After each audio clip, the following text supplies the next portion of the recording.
Hi friends, welcome to Jilila series. இந்த video ஒரு முக்கியமான வீடியோ. என்னன்னா உங்களுடைய வீட்டில் நீங்கள் எவ்வளவு தங்கம் வைத்திருக்கலாம், வருமான வரித்துறையினர் விதித்த விதிகளின்படி நீங்கள் எவ்வளோ லிமிட்டில் தங்க நகை வீட்டில் வைத்திருக்கலாம், ஆண்கள் எவ்வளோ நகை வைத்திருக்கலாம், திருமணம் ஆன பெண்கள் எவ்வளோ நகை வைத்திருக்கலாம், திருமணம் ஆகாத பெண்கள் எவ்வளோ நகை வைத்திருக்கலாம், எந்தெந்த மாதிரியான நகைகளுக்கு சோர்ஸ் ஆஃப் இன்கம் காட்ட வேண்டிய அவசியம் இல்லை, வரி செலுத்த வேண்டிய அவசியம் இல்லை. அது மட்டும் இல்லாத குறுகிய கால ஆதாயம்னா என்ன, நீண்ட கால ஆதாயம்னா என்ன, உங்கள் வீட்டுக்கு இன்கம் டேக்ஸ் ஆஃபீஸர் ரைடுக்கு வரும்பொழுது எந்தெந்த மாதிரியான நகைகளுக்கு நீங்கள் சோர்ஸ் ஆஃப் இன்கம் காட்ட வேண்டியிருக்கும், எந்தெந்த மாதிரியான நகைகளை அவங்க கைப்பற்றி எடுத்து செல்வாங்க, இது எல்லாத்துக்குமான ஃபுல் டீட்டெயில்ஸ் தான் இன்றைக்கி வீடியோவில் நம்ம பார்க்க போகிறோம். வீடியோக்குள்ளே போகிறதுக்கு முன்னாடி இந்த சேனலை ஃபஸ்ட் டைம் பார்க்குறீங்கன்னா சேனலை சப்ஸ்கிரைப் பண்ணிவிட்டு கூடவே இருக்கிற நோட்டிஃபிகேஷனை ஆல் கொடுத்துட்டிங்கன்னா இந்த மாதிரியான யூஸ்ஃபுல் இன்ஃபர்மேஷன்ஸை நீங்கள் உடனுக்குடனே தெரிஞ்சுக்கலாம். வாங்க வீடியோக்குள்ளே போகலாம். ஃபஸ்ட்டு லிமிடேஷன் ஆஃப் கோல்டு, அதாவது வருமான வரித்துறையினர் விதித்த விதிகளின்படி ஒரு திருமணம் ஆன பெண் 500 கிராம் தங்க நகை வரைக்கும் வைத்திருக்கலாம், அதாவது அரை கிலோ. இதுவே திருமணம் ஆகாத பெண்ணாக இருந்தாங்கன்னா 250 கிராம் தங்க நகை வரைக்கும் அவங்க வச்சிருக்கலாம், அதாவது 1/4 கிலோ. இதுவே பொதுவாக ஆண்கள் திருமணம் ஆனவராக இருந்தாலும் சரி, திருமணம் ஆகாதவராக இருந்தாலும் சரி 100 கிராம் தங்க நகை வரைக்கும் வைத்திருக்கலாம். இதற்கான சோர்ஸ் ஆஃப் இன்கம் நிதி ஆதாரத்தை இன்கம் டேக்ஸ் ஆஃபீஸரிடம் சப்மிட் பண்ண வேண்டிய அவசியம் இல்லை. அதே போல் எந்த வகையில் வந்த நகைக்கு டேக்ஸ் கட்ட வேண்டிய அவசியம் இல்லைன்னு பார்த்தீங்கன்னா, உங்களுடைய சுய சம்மதத்தில் வருகின்ற தங்க நகைக்கு வரி செலுத்த வேண்டிய அவசியம் இல்லை. அதே போல் அக்ரிகல்ச்சர் மூலியமாக ஒரு தங்க நகை வாங்குறீங்கன்னா அதற்கான வரியும் செலுத்த வேண்டிய அவசியம் இல்லை. இதுவே சேவிங்ஸ் மூலியமாக நீங்கள் ஒரு தங்க நகை வாங்குறீங்கன்னா அதுக்கும் வருமான வரி செலுத்த வேண்டிய அவசியம் இல்லை. உங்களுடைய ட்ரெடிஷனாக வருது இல்லையா, அந்த ட்ரெடிஷ்னல் மணி மூலியமாக நீங்கள் கோல்டு வாங்கியிருந்தீங்கன்னா அதற்கான டேக்ஸும் நீங்கள் பே பண்ண வேண்டிய அவசியம் இல்லை.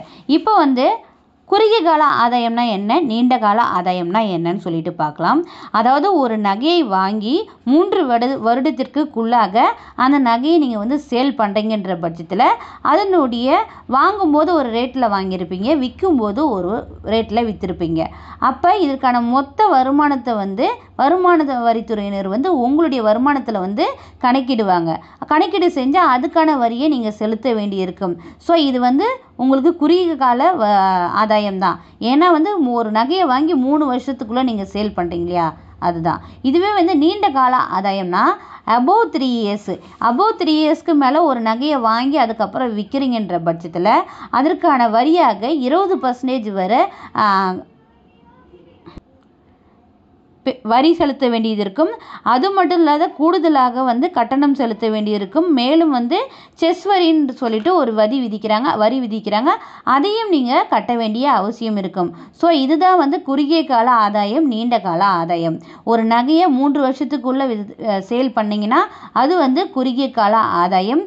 ஒரு நகையை வாங்கி 3 வருஷம் கழித்து அபோவ் 3 இயர்ஸ் கழித்து நீங்கள் சேல் பண்ணிங்கன்னா அது நீண்ட கால ஆதாயமாக கருதப்படுகிறது. இப்போ நீங்கள் ஒரு ஜுவல்லரி ஷாப்பில் போயிட்டு ஒரு நகை வாங்குறீங்கன்னா ஒரு நகைக்கான வரி 3% வரி விதிக்கிறாங்க.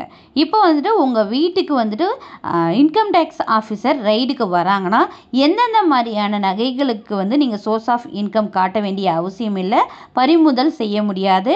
அது மட்டும் இல்லாத எந்தெந்த நகைகளுக்கு நீங்கள் சோர்ஸ் ஆஃப் இன்கம் காட்டணும், அப்படி சோர்ஸ் ஆஃப் இன்கம் நீங்கள் காட்டலைன்னா அவங்க எந்த மாதிரியான நகைகளை பறிமுதல் செய்துட்டு போயிடுவாங்கன்றதை இப்போ நம்ம பார்க்க போகிறோம்.